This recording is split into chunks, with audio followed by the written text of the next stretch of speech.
بسم اللہ الرحمن الرحیم۔ حدیث معاذ بن جبل رضی اللہ تعالی عنہ قال بینا انا ردیف النبی صلی اللہ علیہ وسلم لیس بینی و بینہ الا آخرۃ الرحل۔ مخی باب سرا متعلق داب الحدیث دے اغدارے چې د هر مسلمان د پاره دا لازمه ده چې هغه د الله حق وپېژني او د الله حق دارې چې یوازې د هغه عبادت وکړی شي۔ په عباداتو کې یا په عقیده کې شرک کول دا د انسان د تباہی باعث دی۔ هغې دپاره حدیث بیانوي د الله تعالی اغوی بینا انا ردیف النبی صلی اللہ علیہ وسلم۔ ردیف سورلے باندې چې کله دوه کسان سواری نارستنی ته ردیف وي۔ نبی زه د نبی کریم صلی اللہ علیہ وسلم ردیف هم، یعنی هغه باندې پسې سورلے باندې سورم۔ د حدیث کې یو ادب هم ښیي، هغه دا دی چې کله دوه کسان په سورلۍ سوارئ نو پکار دا دی چې دواړو په منځ کې څه موړی۔ عربو به د څاروي دپاره هغې او تیر به یو بل پورې نه جنګېدل۔ دا په هغه زمانه کې د نبی کریم صلی الله علیه وسلم طریقه وه چې خلق د دې څیزونو نه سره واقف نه و۔ هغه ډېر مؤدب دی رسول الله صلی الله علیه وسلم۔ یو دی کې دغه فایده ده چې سور سړی سوار هغې ته ډډه وایي، دویم دا چې یو دوه انسانان د یو بل پورې داسې نه مګلي کېږي۔ موږ شاګردانو ته ښیو چې کله موټر سایکل باندې سورېږي دوه کسان نو فاصله ساتئ۔ زمونږ خلک حدیث نه خو واقف نه وي، نو په موټر سایکل به څلور کسان هم ناست دي۔ دا ډېره لویه بد اخلاقي ده۔ بیا بای زنانۍ چې غیر محرمي انسان ځان پسې هغه سوره کړي، هغې سره به څه کوي؟ دا بای څیزونه موږ ته ډېر واړه واړه ښکاري، خو که موږ د نبي کریم صلی الله علیه وسلم احادیث او د هغه آداب زده کړو، خپل جهالت معلوم شي چې دا موږ څه کوو۔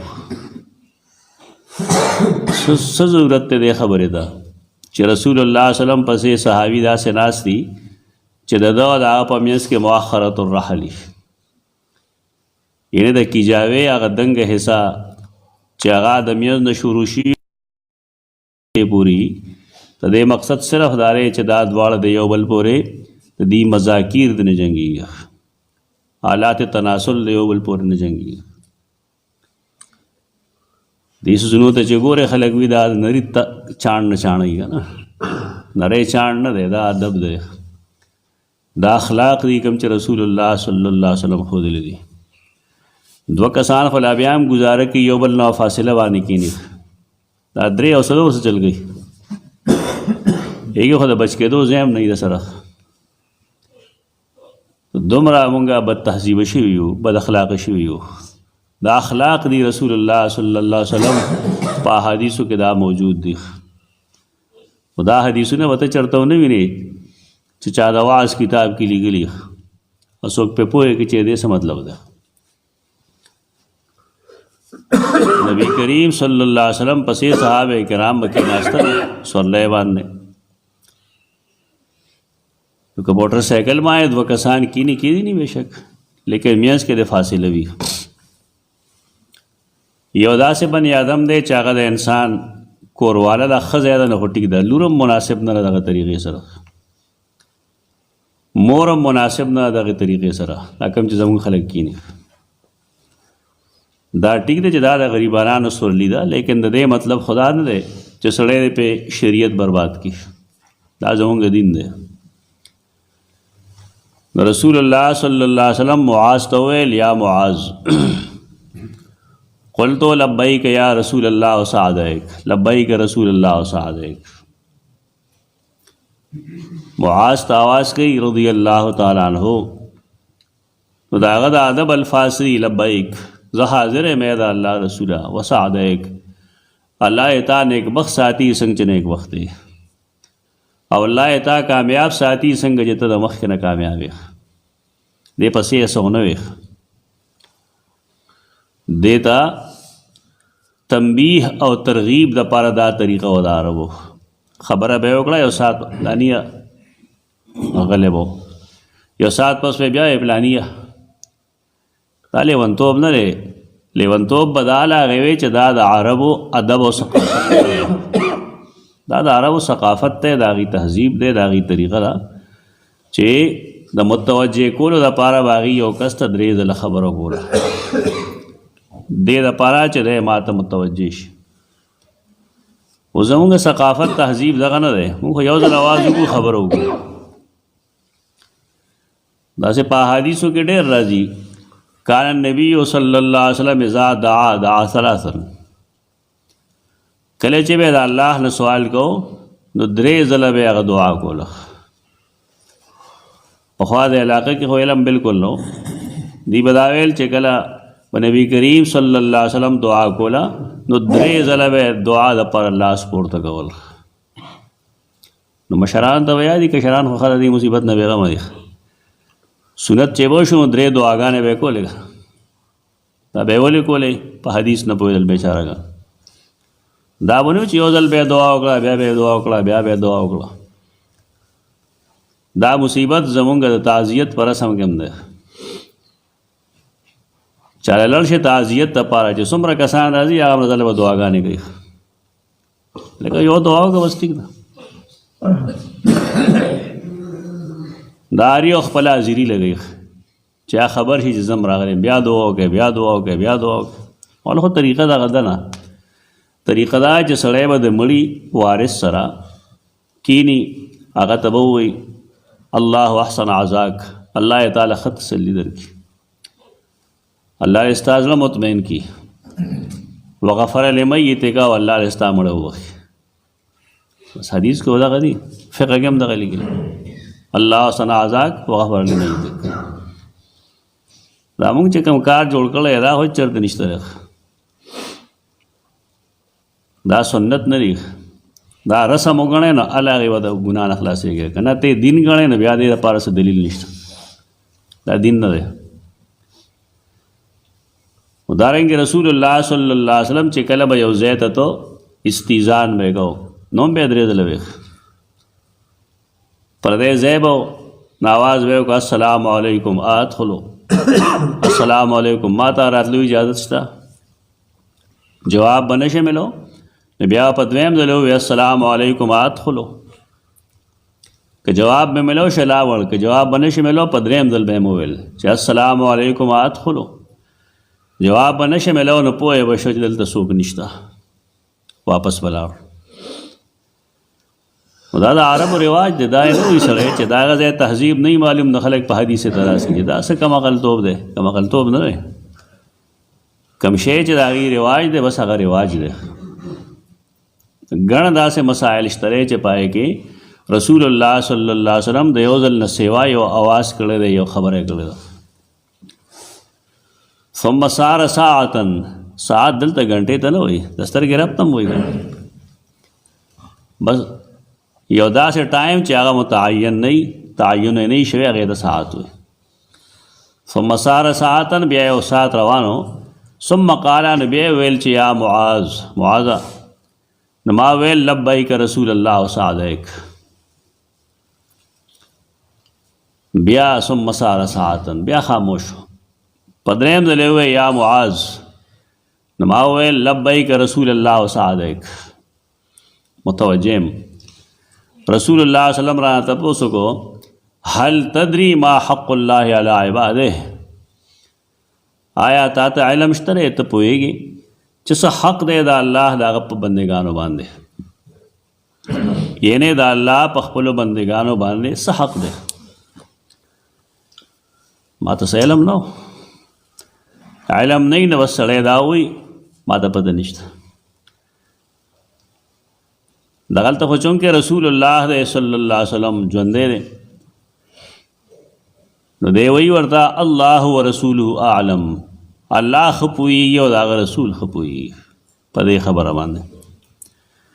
د دې خبرې دا مطلب نه دی چې د الله او د رسول علم ګنده یو برابر دی، او دا هم نه دی مطلب چې رسول الله صلی الله علیه وسلم لګن دی الله کل علم د غیب ورکړی دی. حدیث دا مطلب نه دی. که دا یې مطلب وي نو بیا هغې حدیثونو سره به څه کوو او قرآن مجید سره به څه کوو چې قل لو كنت اعلم الغیب لاستکثرت من الخیر.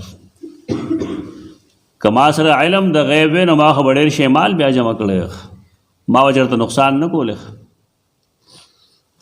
خلق حدیث په داسې انداز کوي چې قرآن سره ټکراو پیدا کړي. د قرآن او د حدیث منبع یو ده، مصدر یو ده. ته اعلم دا مطلب نه دی، د دې مطلب دا دی چې د نورو خلکو نه زیات پوهېږي. الله خو د ټول نه ډېر پوهېږي او رسول الله صلی الله علیه وسلم د مخلوق نه د عام مخلوق مقابله کې عالم دی. هغه راته وفرمایل حق الله علی عباده ان یعبدوه، دا الله حق په خپلو بندګانو دا دی چې یوازې دا عبادت وکړي ولا یشرکو به شیئا، او هغه سره هیڅ څیز نه شریکوي. عبادت عاجزۍ ته وایي، تذلل ته وایي، غلامۍ ته وایي. دا موږ چې کوم وایو سر په ځمکه کې ښودل دا د عبادت حصه ده. عبادت لاس پنامه ودرېدل عبادت دی، نظر نیاز منښتې کول عبادت دی، په الله توکل د هغه نه پر امید کېدل دا عبادت دی. خو د بعضې عبادت تعلق زړه سره وي، د بعضې خولې سره وي، د بعضې نورو وجود سره وي، د بعضو مال سره وي. نو چې کله مونږ وایو فلاني را مدد شي نو دا زمونږ د زړه عبادت دی. مونږ الله پرېښود بل له عبادت وکړو. که زمونږ کامل یقین د الله په ځای په مخلوق باندې او زمونږ خیال لای چې که دی نو دا کار به داسې وي او که دی نه نو دا کار به داسې نه وي، دا ځان مونږ سپارلی دی غیر الله ته، دا شرک دی. د شرک د هر قسم نه به ځان روښکل پکاري او بندگی به الله لګول پکاري. اعتماد، توثیق، ځان سپارل دا به ټول په الله باندې، دا د زړه عبادت دی. د ژبې عبادات را مدد شي ویل، په مخ تعریف کول دا به د الله کولی شي، دا عبادت دی. سر په ځمکه لګول دا د الله بندگی ده، دا به د بل چا نه کېږي. طواف به د الله د کور نه وي، منښتې نظرونه دا به د الله د نه وي. روژې، حج، زکات به یوازې د الله دپاره وي. ولا یشرکو به شیئا، او دی به نه شریکوي د هغه سره هېڅ څیز. کم خلق چې د الله حق لري کی هغه نه تسلیموي، شرک کوي. نو قرآن کې شرک ته په دې وجه ظلم عظیم وایي، ان الشرک لظلم عظیم. خلک وایي چې دا ولې؟ دا په دې وجه چې د خالق و مالک الله دی، دی پیدا کړی الله دی، لوی کړی الله دی، تربیت انتظام الله کړی دی، خوراک څښاک الله ورکوي، روحاني تربیت یې الله کوي. نو بل تعالی څه کړی چې انسان د هغه غلام شي؟ د انسان د چا چې غلام کېږي نو که هغه ژوندی دی او که مړ دی، د عبادت غلامي به یې نه کوي سړی. مینه، محبت، تعلق ځان له خبرې. خو زمونږ خلک په مینه کې دومره روان دي چې خدایتوب ته ورسي، محبت کې دومره مخې ته شي چې هغه د رامدد شوی لایق وګڼي.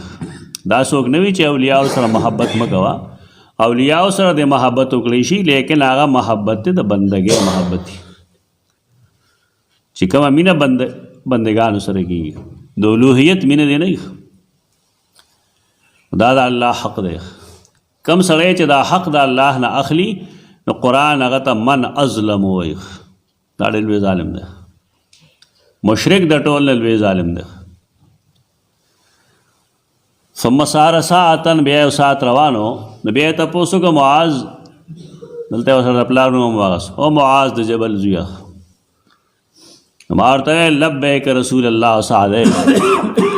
فقال هل تدری ما حق العباد الله اذا فعلوه، چې کله خلک دا کارو کی بندگی یوازې الله لو کی، عبادت یوازې الله لو کی، نو بیا د بندگانو څه حق دی په الله باندې.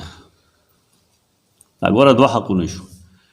یو د الله حق دی هغه په هر چا فرض دی، او چې کله بنده یو کار وکړي د الله د وعدې مطابق نو دا معلومه ده چې ان الله لا یخلف المیعاد، الله د خپل لوز خلاف نه کوي، دا معلومه ده.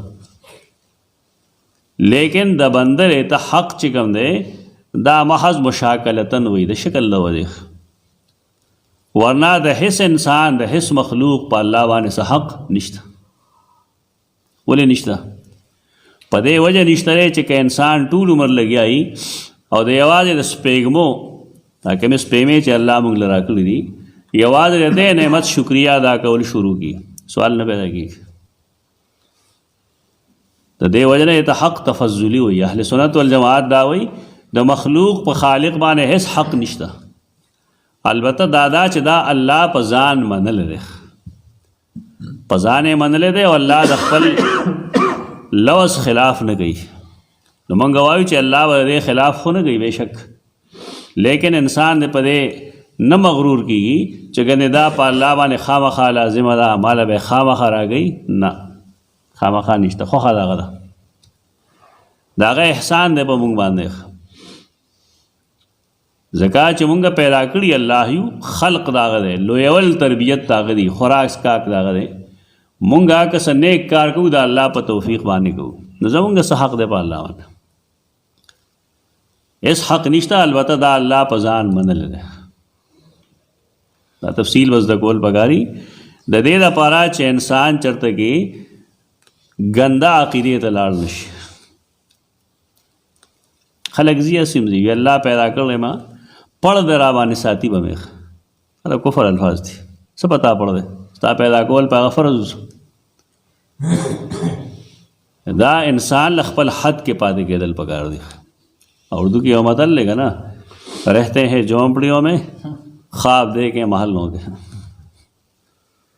اسی کی جنگل کے خوب دا چاوی نہیں چاہ په محلاتو کې اسی د نطفه نه او د خاورې نه پیدا دی دی به یې پړ دی را باندې پتا څه شي پړ دی دا چې داخله والا ووي جامه له بل خوا ورسوي، ظلم دی دا. خلک پوهېږي نه په خبرو باندې.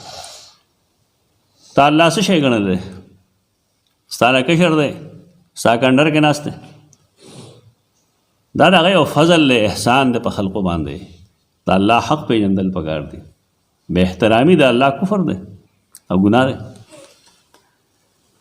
و دلته الله حق تسلیموي بېشک دا د هغه فضل دی، ته حق تفضلي په دې وجه وایي، دا حق تفضلي دی. نو آیا ته خبرې چې کله بندگان دا کارو کی نو الله کم حق په ځان منلی دی چې دا به دیله ورکوم؟ نو بیا وایي چې الله ورسوله عالم، الله ته پته ده او وروستو د هغه رسول ته پته ده، ما ته څه پته ده؟ رسول الله صلی الله علیه وسلم فرمایل حق العباد علی الله الله يعذبهم.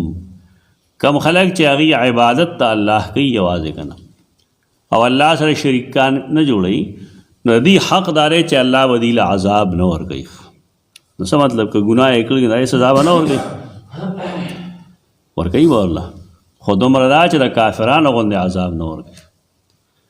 کافران او مشرکان د همیشه همیشه دپاره جهنمیان دي، او مسلمانان چې کله څه غلطي وکړي نو الله دیله د کافرانو غوندې عذاب نه ورکوي. بارکیف حدیث کې مونږ ته تعلیم دا راکړی دی چې مونږ دې د الله حق وپېژنو، د الله رب العزت عبادات ته پورې خاص کو، عبادات ته بل چاله نه کوو. اقول قولی هذا استغفر الله.